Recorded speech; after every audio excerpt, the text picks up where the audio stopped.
future of retargeting on Facebook is not what it used to be back in the day. Now let me explain. Facebook retargeting, you are essentially going in, you're trying to retarget the last 90-day customers, 6 days, or even 30 days, right? And you're creating a specific campaign to target those previous buyers or people who visited your site or added to cart but didn't convert. Now, when doing so, there's a reason why said customer, said prospect didn't convert. And as marketers, it's our job to analyze, okay, what part of the funnel is there a drop off? Why is there that drop off? It could be a bounce rate from the landing page where the speed of the site isn't fast enough, causing a higher bounce rate. Could be the offer not being incentivizing enough to get a customer to convert. It even could be the product. Maybe the product just isn't good enough. Now, simultaneously, if we relied heavily on retargeting previous customers, from the ad perspective, you are essentially paying more money to reach that same exact customer versus hitting them on emails or even SMS messaging, or even like building a community and getting them to buy back from the business organically. You're trying to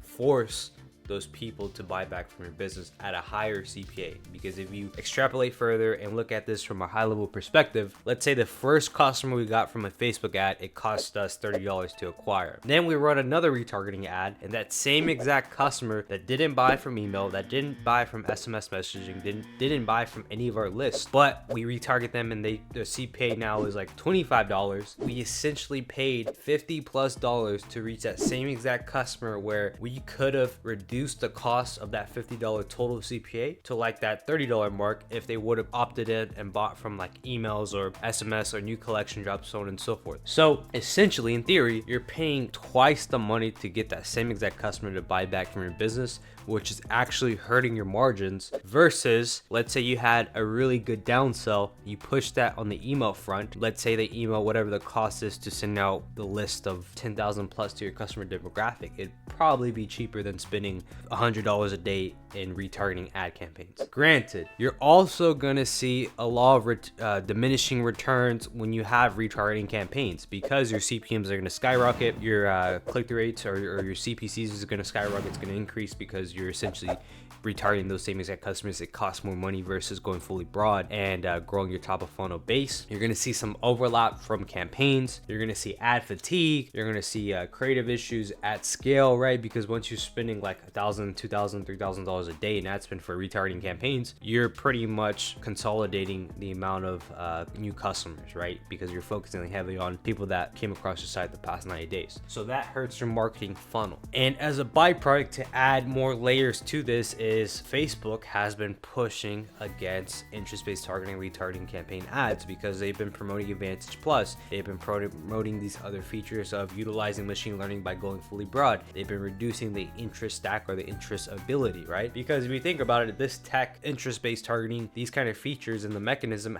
were created like back to compete with Google PPC ads or search campaigns, so on and so forth. So this was like back in the day technology around like 2014, 2015, or even like 2013, if you want to think about it. But I say this to say, what is the future? How can we acquire customers, and how can you increase the second order frequency? Well, what if I told you that you can't control LTV? You literally can't. You can't force somebody to come back to your business and buy back. You can't inflate those numbers. But the way we go about retargeting nowadays, especially for all of my portfolio brands, is we stick channel by channel. Let's look at each channel holistic. When you run Facebook or meta ads, right? You're running ads on Facebook and Instagram. You have a higher chance of growing your top of funnel base by going fully broad, by leveraging Meta's machine learning platform. They've been around for over a decade, and their tech is better than every other ad platform there is. So when I stick and when I'm running ads on Meta, I use that primarily as my top of funnel base. Meta's where I grow my top of funnel brand new customers. These are people that have never heard about my brand, and I'm trying to build irresistible no-brainer offers that have a higher AOV so that I can acquire a brand new customer at some sort of first order profit at 20% net, or worst comes to worst, 10% net margin after COGS and all that. So when I do that, and when I'm scaling pretty hard, when I have new creatives, when I have a robust system that's constantly getting brand new customers at a profit, and I look at each creative and I look at the frequency, I look at the CPM, and I can see, okay, this creative is more bottom of the funnel, whereas this other creative is more top of funnel, right? And I'm using all of these mechanisms because realistically, you don't need to set up a retargeting ad or a specific retargeting campaign, because your campaign, if you look at it on the ad creative level, you get to see the CPM, you get to see the frequency. An ad that has a higher frequency above like 1.3, 1.4, 1.5 and a CPM above $20,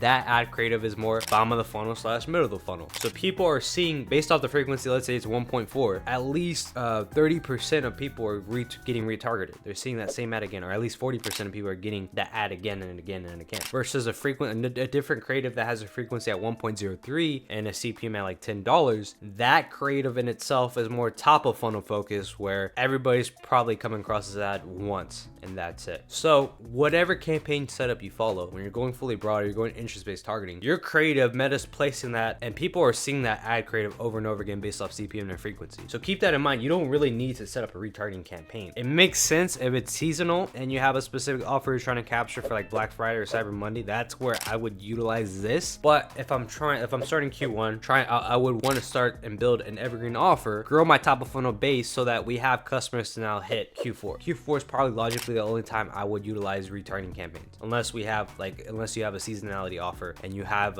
specific historic data that proves you should be retargeting. But when I use these channels coherently, I use my top of funnel base on Meta. Sequentially, people come across these campaigns on Meta. Let's say they don't purchase, but they go and search this brand up on Google, just because naturally, if somebody has questions, they're going to look up the brand, they're going to look up reviews, they're going to look up other variables on Google. Google is a search engine. People that utilize Google are searching for a specific product. Hence why if you've ever ran Google ads in the past, it's very hard to generate top of funnel customers, because basically you're just outbidding yourself as far as search terms and keywords. Whereas when you run Facebook for a top of funnel growth strategy, and then utilize Google as another layer for retargeting, you just run search campaigns to hit that list of customers that, let's say, didn't convert on Facebook, but they searched the brand up on Google. You're covering your lowest hanging fruit with just these two channels, right? Facebook top of funnel, Google retargeting. You're paying less money than you would on Facebook, and ultimately you're just covering your base as far as the funnel perspective, right? You're just covering lowest hanging fruit. That's the model. You're not paying more money to acquire that same exact customer. Now, if you have an LTV issue, I would ask you, okay, how consistently are you dropping new products or new collections of said products? What are your downsells? What are your downsell offers that you're giving to your customers? Do you have a community? Do you have new product development in the way so that you can launch new products to your customers to reach a different demographic? How are you bundling all of these together? When somebody opts in on a specific bundle, do you have a downsell that is congruent to your first specific offer? These questions you need to ask yourself if you're struggling with LTV, because ultimately we can't force people to come back to our business and buy with ads. Our product should be good enough to get somebody to want to buy back from our business, or we have new consistent collection drops that gets people to come back to our business. We need to give people a reason to come back. Now, if you try to neglect that with just running retargeting campaigns, you are hurting your bottom line. You are hurting your profit margin, because you're paying more money to acquire that same exact customer that could have bought with emails if you dropped a new collection, and you're wasting your ad dollars on middle funnel / bottom of the funnel retargeting, when you should be focusing on growing your top of funnel audience. You should focus on acquiring brand new customers and demographics. You should go after similar verticals, so on and so forth. So I say this to say, retargeting as a whole is becoming less popular. Going broad has been dominating the space. Facebook's been openly promoting going fully broad, or utilizing some sort of mechanism that allows for broad and moving away from interest-based targeting. And when you use these channels coherently, you're going to see more success. When you use Facebook for top of funnel and you use Google for retargeting, then you have room to now look at a third channel, might be a TikTok, might be YouTube, to be top of funnel as well. You always want to grow your top of funnel customer base versus retargeting the same people that already bought from your business. There's so many more customers to acquire, and if you can do that at a profit and have